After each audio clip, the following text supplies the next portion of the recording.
وتوكل على الحي الذي لا يموت وسبح بحمده وكفى به بذنوب عباده خبيرا.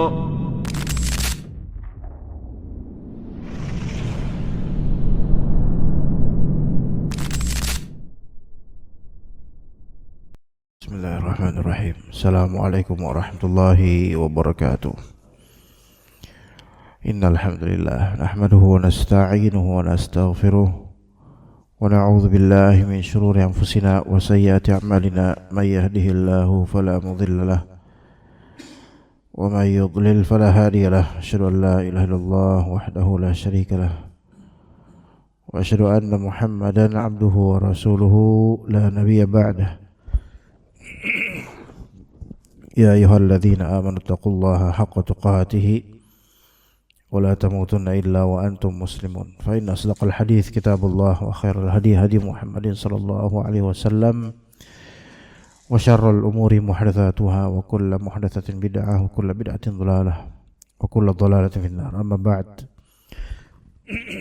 Insyaallah kita melanjutkan pengkajian kitab Riyadhus Shalihin karya Al-Hafidz An-Nawawi rahimahullah di hadis ke-9 dari kitab Riyadhus Shalihin, hadis Abu Bakrah Nafi' bin Al-Harith Al-Thaqafi radhiyallahu anhu atau Nufai' bin Al-Harith Al-Thaqafi radhiyallahu anhu, anna an-nabiy sallallahu alaihi wasallam qala, bahwa Nabi sallallahu alaihi wasallam bersabda, "Idzal taqal muslimani bisayfayhima fal qatilu wal maqtul finnar." Apabila dua orang muslim saling berhadapan dengan kedua pedang mereka, maka al-qatil dan al-maqtul, al-qatil pembunuh, al-maqtul yang dibunuh, dua-duanya di neraka. Dua-duanya di neraka. Maka aku, yaitu Abu Bakrah Nufai' bin Al-Harith Al-Thaqafi berkata, "Ya Rasulullah, hadzal qatilu fama balul maqtul." Wahai Rasulullah, yang membunuh itu jelas dosanya. Yang membunuh itu jelas dosanya. Tapi bagaimana dengan yang terbunuh, kok sama-sama masuk neraka? Maka beliau berkata, "Innahu kana harisan ala qatli sahibih." Sesungguhnya yang terbunuh itu juga berambisi membunuh kawannya. Ada ambisi membunuh kawannya. Jadi dua-duanya memiliki dosa yang sama. Hanya tentu dosa pembunuh itu lebih jelas. Adapun dosa orang yang dibunuh, maka jangan hanya lihat status dia dibunuhnya saja. Tapi lihat sebelum dia terbunuh, dia juga melakukan atau mengupayakan agar dia bisa membunuh lawannya ini. Hadis ini diriwayatkan Bukhari dan Muslim. Baik. Nabi SAW mengatakan, "Idzal taqa al-musliman." Apabila saling bertemu, yaitu berhadapan untuk saling memerangi, bukan sekedar bertemu biasa. Dan dua orang ini dua orang muslim, bukan kafir. Jadi belum keluar dari Islam. Ini menunjukkan keduanya muslim, dan upaya membunuh sesama muslim itu dosa besar betul, tetapi tidak melazimkan keluarnya orang muslim ini dari Islam. Tidak langsung dia vonis kafir, kecuali jika memang kedua orang ini atau mereka menghalalkan tanpa syubhat pembunuhan terhadap sesama muslim, menghalalkan tanpa syubhat atau menghalalkan tanpa takwil terhadap pembunuhan sesama orang muslim. Kalau itu menjadi kafir, karena bertentang dan menentang ayat-ayat Allah dan hadis-hadis yang melarang membunuh seorang muslim. Ini menjadi salah satu dalil bagi ahlus sunnah yang menunjukkan bahwa pelaku dosa besar itu tidak otomatis kafir. Ini menjadi dalil bagi ahlus sunnah bahwasanya sahibul kabair, pelaku dosa besar, tidak lantas menjadi kafir. Berbeda dengan Khawarij yang mana mereka mengkafirkan pelaku dosa besar secara total. Kata Nabi, bisayfaihima, yaitu mereka bertemu dengan dua pedang mereka. Nah, di sini disebut pedang sebagai sampel contoh utama senjata mematikan di zaman Nabi SAW. Maka para ulama menjelaskan bahwa hukumnya pun berlaku untuk setiap sarana membunuh, baik itu senapan, bom, senjata tajam, pisau, dan semisalnya, ya memang berpotensi untuk membunuh secara ghalib, secara umumnya. Maka kata Nabi, fal qatilu wal maqtulu finnar, maka pembunuh dan yang terbunuh di neraka. Finnar di sini terancam dan berhak mendapatkan neraka, dan bukan dipastikan kekal, bukan, tapi terancam untuk masuk neraka. Bisa jadi Allah Ta'ala akan mengadab salah satu dari keduanya, atau mengampuni salah satunya, atau bahkan mungkin dua-duanya, itu terserah Allah. Tetapi kaidah asalnya kedua-duanya ini terancam ke neraka. Maka tadi sahabat yang perawi tadi, Nufai, dia pun berkata, ya Rasulullah, hadza huwal maqtul, fama bal hadza huwal qatil, hadza huwal qatil, fama bal maqtul. Kalau pembunuh itu sudah jelas bagi kita ya Rasulullah, wajarlah dia terancam neraka. Tapi kok bisa al-maqtul yang terbunuh juga seperti itu, ya? Maka kata Nabi SAW, innahu kana harisan ala qatli sahibih. Sesungguhnya dia haris, pakai shad. Hirs yaitu memiliki ambisi, memiliki azam yang kuat, dan sudah melakukan effort. Ya, jadi namanya azam yang kuat itu ada cuma di hati. Itu tingkatannya pertama seperti itu, kalau azam yang kuat. Kemudian kalau udah sampai melakukan usaha walaupun gak berhasil, maka itu sudah dihukumi berbuat sesuatu.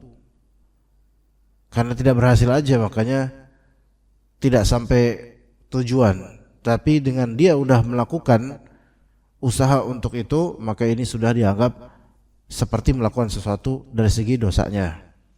Jadi pembulatan tekad dan juga turun ke medan perang, melakukan effort untuk melakukan sesuatu untuk membunuh saudaranya, itu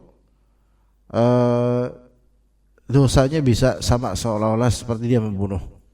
Jadi lintasan niat jahat di hati itu ada, tapi baru lintasan. Kalau lintasan doang itu tidak noktahkan dosa, tidak, baru terlintas doang, ya. Jadi hanya percakapan jiwa aja sebentar kemudian hilang. Maka itu tidak bernilai dosa selama tidak diucapkan, tidak diceritakan, atau tidak melakukan effort untuk merealisasikannya. Jadi kalau baru percakapan jiwa dan dia juga habis itu menghilangkannya, jadi istighfar dia, apapun itu semua tidak berimpact sebagai dosa, tidak. Tapi hendaknya dia berta'awudz, a'udzubillahi minasyaitonir rajim, atau istighfar, atau hal-hal lain yang membuat dia berzikir, yang menghilangkan pikiran-pikiran dan niatan buruk itu, ya. Nih, hadis ini penting sekali karena refleksinya itu bisa dikiaskan ke banyak sekali hal, jemaah. Ke banyak sekali hal. Tentu di masalah yang jelas dalam hadis, yaitu di sini ada tahdzir yang sangat keras, peringatan yang sangat keras terhadap pertumpahan darah sesama muslim. Hati-hati dalam berfatwa, terutama para ustaz, bahkan sampai kita yang awam. Hati-hati dalam berfatwa, fulan boleh dibunuh, kelompok ini boleh dibunuh, dan seterusnya, yang akhirnya terjadi pertumpahan darah. Atau mungkin kalimat yang mungkin lebih halus, bukan sampai dibunuh, tapi boleh fulan diperangi, lalu orang jadi salah paham, akhirnya terjadi pertumpahan darah. Maka hati-hati, apalagi dalam bermedsos seperti sekarang, termasuk masalah keluarga. Memang mungkin tidak sampai membunuh, tetapi meskipun tidak sampai meregang nyawa, bisa jadi anggota tubuh atau hal-hal yang bersifat sosial itu akan diputus nikmatnya karena fatwa sebagian orang, ucapan sebagian pihak, adu domba sebagian pihak. Ini bahaya nih masalah ini, ya. Jadi perseteruan antar sama muslim ya memang tidak, mungkin levelnya tidak sampai adu pedang ya, bisa ifayhima yaitu dengan pedang, mungkin enggak sampai itu. Tapi bisa aja dari segi hal-hal yang senjatanya itu bukan senjata fisik, tapi senjata sosial, senjata ma'nawi dan semisalnya. Dan di zaman sekarang, ikhwas sekalian, ini juga perlu ditinjau kalau kita mau ikut orang-orang awam yang nggak ngaji, nggak belajar, nggak paham ilmu. Itu banyak sekali trik dan trik mereka yang sangat buruk dalam menghandle konflik, baik konflik masyarakat, konflik antar suku, sampai skala lebih kecil konflik antar keluarga, atau konflik antar istri, konflik antar anak, dan seterusnya. Ya, konflik antar besan dengan besannya. Ya, sebagaimana mungkin antum juga mengetahui hal-hal belakangan ini dan juga berulang kali hal seperti ini. Beberapa konflik keluarga itu bukannya undang keluarga baik-baik, ngobrol baik-baik, konsolidasikan dan cari orang ketiga yang adil, yang mungkin bagus, memiliki ilmu dan bisa bercakap untuk sopir keluarga dengan baik. Bukannya kayak gitu kan harusnya kan. Tapi malah justru apa? Malah justru adalah diundang ke podcast ini, ke podcast itu, kemudian menyebarkan aib ini. Ini ketololan ini semua. Kebodohan semua ini. Ya. Dan ini madharatnya jauh lebih besar daripada manfaat untuk siapapun. Enggak ada manfaat untuk keluarganya sama sekali, untuk keluarga lawan jenisnya sama sekali, untuk kaum muslimin enggak ada manfaatnya, wallah enggak ada manfaatnya. Ya kecuali kita ambil ibrah untuk belajar, mungkin itu manfaatnya. Tapi kita pun belajar kenyataan iblis hidup aja itu ada manfaatnya, yaitu kita bisa belajar mana hitam mana putih. Tapi masa kita harus jadi iblis dulu atau yang seperti iblis dulu untuk mengumandangkan aib orang dan seterusnya. Kemudian ini subhanallah, kalau misal kita lihat sekarang ini gaya atau style cara berpikir banyak orang dalam mengungkapkan perasaan, entah harus bohong dulu, entah harus booming dulu, harus viral dulu, sehingga terjadi perseteruan. Tidak peduli dengan itu, orang pada komentar, ribuan orang pada komentar, dan semuanya full dengan dosa karena berkata sesuatu yang tidak pada tempatnya, bukan pada konteksnya, enggak ngerti apa-apa tapi menghukumi. Ya, kemudian seolah-olah para podcaster ini mereka mengadu domba dan semakin memperparah masalah jemaah. Ya, terutama beberapa podcaster yang mainstream dan minimal tiga podcast mainstream yang kadang mengupas hal-hal seperti ini yang sebenarnya subhanallah ajaib masyarakat banyak Indonesia ini sekarang. Kebodohan dari semua lini itu, baik dari yang menceritakan, narasumber, atau terutama yang pertama kali yang membuat podcast itu, kemudian para pemirsanya. Maka bisa dikatakan haram untuk mendengar yang seperti itu. Kalau untuk yang bermanfaat silakan, tapi yang seperti itu haram. Dan kita akan diminta pertanggungjawaban apa yang kita baca dari maklumat yang tidak semestinya kita baca aib orang. Hatta sudah tersiar viral. Haram melihat itu semua. Mendengarnya haram. Walaupun alasan antum, saya pengen belajar antum enggak perlu belajar dari itu. Enggak usah tahu, wallah enggak usah tahu. Nauzubillah min dzalik. Khawatirnya suatu saat Allah uji kita dengan hal yang trouble yang sama. Ya kita enggak mendoakan itu. Tapi kita enggak boleh merasa aman dengan apapun. Kita ngomong sesuatu, kita mendengar sesuatu, suatu saat kita akan diuji dengan itu. Bisa jadi. Di situ baru ternyata kita salah waktu itu. Ya. Maka haram mengetahui yang detail itu, enggak perlu tahu, wallah enggak perlu tahu jemaah. Baik dari kita, antum, istri kita enggak perlu tahu detail beneran. Enggak perlu tahu detail. Urusan rumah tangga orang di samping kita aja, trouble mereka enggak perlu tahu dan enggak boleh tahu. Ya, harus ditutup aibnya, harus ditutup. Samping kita aja enggak perlu tahu. Kalaupun disiarkan masyarakat hal yang seharusnya dipendam, itu udah enggak perlu tahu, benar. Dengan antum menjawab afwan ana nggak tahu, itu jauh lebih baik. Untuk urusan-urusannya memang wajib untuk ditutupi. Wajib untuk ditutupi. Tidak taunya antum dan tidak maunya tahu antum itu afdol jauh dibandingkan ketahuan atau antum tiba-tiba tahu, kalau bisa ignore, seolah-olah antum nggak ngelihat, seolah-olah antum nggak mau tahu, udah kelas. Untuk urusannya memang betul-betul internal mereka gitu. Lah ini malah justru dikupas. Terjadi peperangan, akhirnya terjadi chaos, ghibah di mana-mana. Sebulan dibicarakan full. Nanti kemudian semua ini udah terhapus. Orang-orang mungkin udah mulai lupa. Tapi catatan itu masih ada. Di malaikat dicatat. Subhanallah.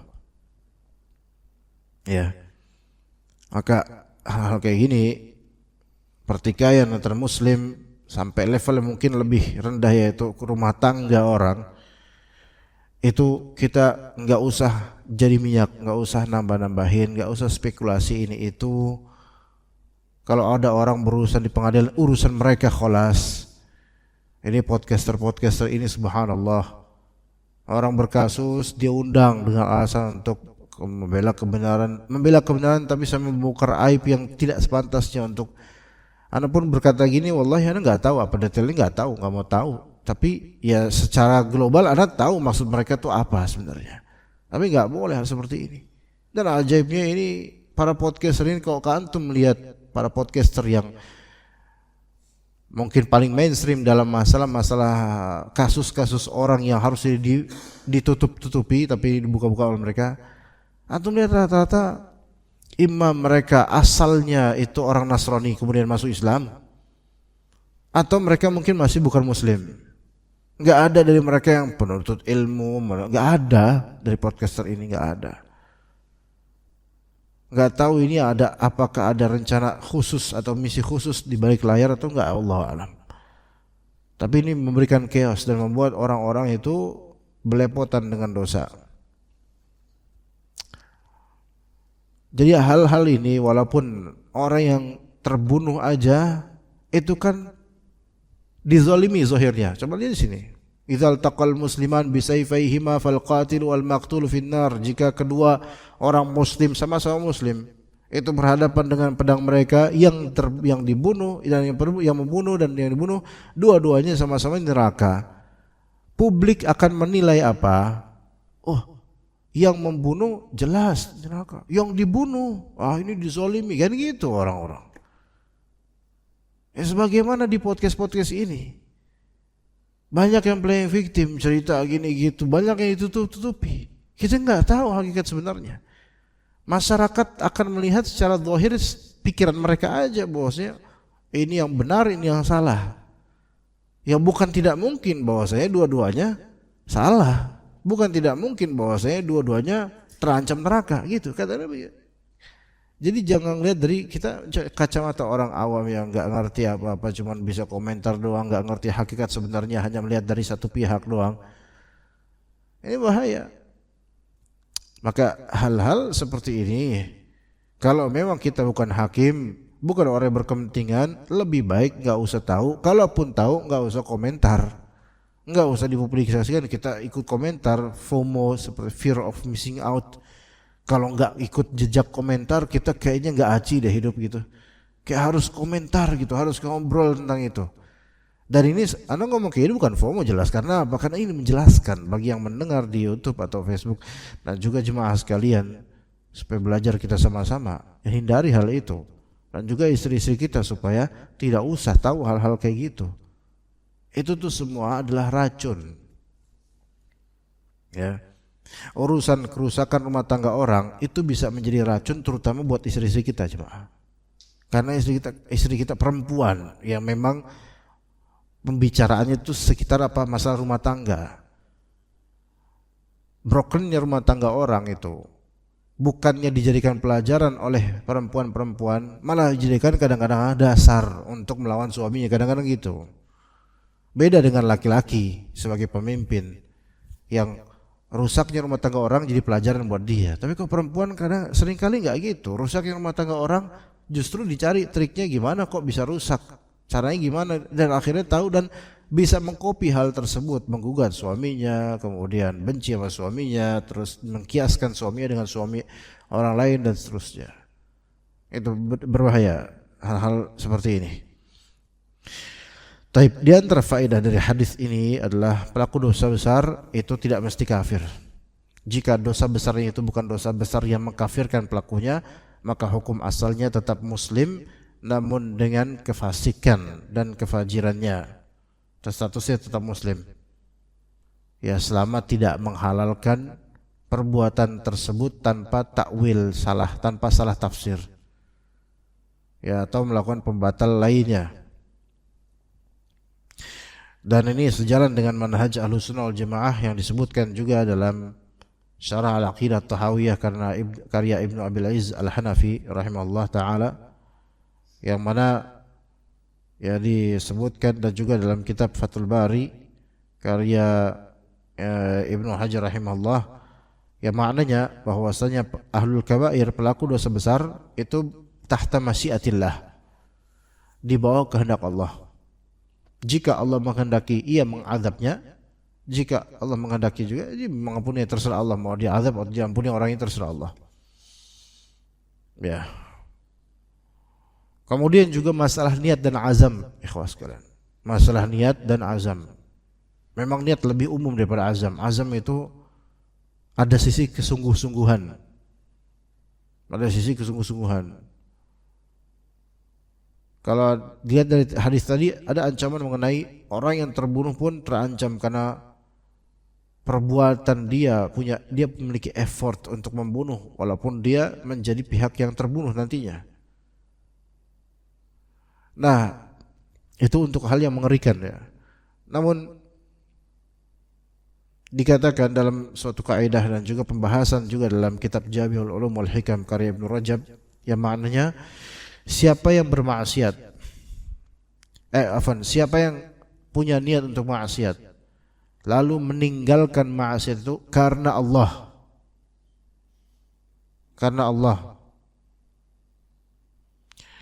ya, maka dia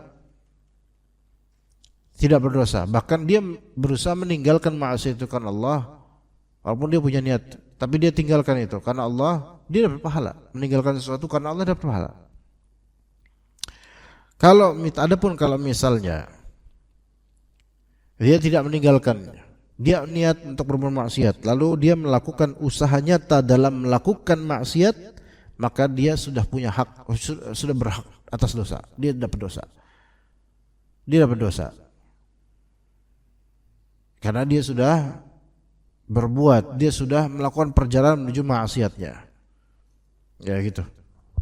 Tapi kalau masih di hati, maka enggak. Kecuali kalau memang hatinya betul-betul dia pengen niat maksiat itu, jujur pengen banget maksiat itu, tapi karena enggak sempat, enggak mungkin, maka dia tunda. Seandainya mungkin bisa dilakukan, maka dia akan melakukannya. Maka ini taraf seberapa jujur azam maksiatnya itu Allah yang Maha tahu. Kita hadis tentang rijalud dunya arba'ah.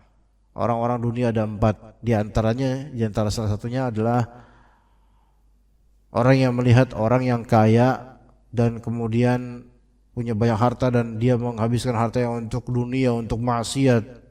Dia bilang, oh enak banget jadi orang. Coba kalau saya kayak itu, saya bakal kayak gitu tuh. Pengen banget. Nah, dan ternyata itu azamnya itu kuat dan jujur dia pengen bermaksiat kayak orang-orang itu. Maka kata Nabi SAW, orang ini dengan orang itu dosanya sama. Padahal dia enggak ngelakuin apa-apa, cuman dia punya azam yang kuat pengen semaksiat itu seperti orang itu. Maka hati-hati, jangan kira bahwasanya semua keinginan buruk itu enggak dicatat. Ada yang sampai dicatat full dosanya karena azamnya kuat, dan seandainya dia mampu melakukannya, itu secara jujur dia pasti melakukannya. Itu Allah Ta'ala Maha tahu. Allah Ta'ala Maha tahu. Oke. Para ikhwan sekalian rahimakumullah, kita ke masalah tazkiyatun nufus. Kualitas keinginan di hati itu bisa menyeret pelakunya ke azab. Jika apa? Jika niat itu begitu kuat dan disertai perbuatan zahir menuju maksiat. Dan kalau untuk hal yang positif, kalau dia untuk pengen beramal soleh, niatnya betul-betul jujur beramal soleh. Namun qadarullah belum sempat, ada halangan atau semisal itu, dan niat jujur, maka dicatat sama persis. Apalagi kalau dia punya kebiasaan untuk beramal itu.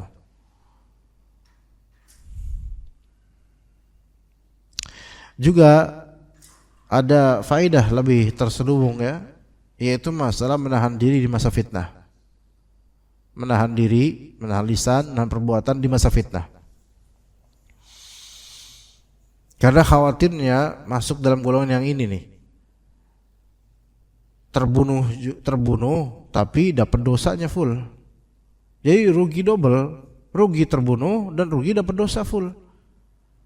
Betapa banyaknya orang yang tidak menjaga diri di masa fitnah, dia itu nggak dapat apa-apa, ruginya double. Jadi korban iya, dosa juga iya. Karena apa?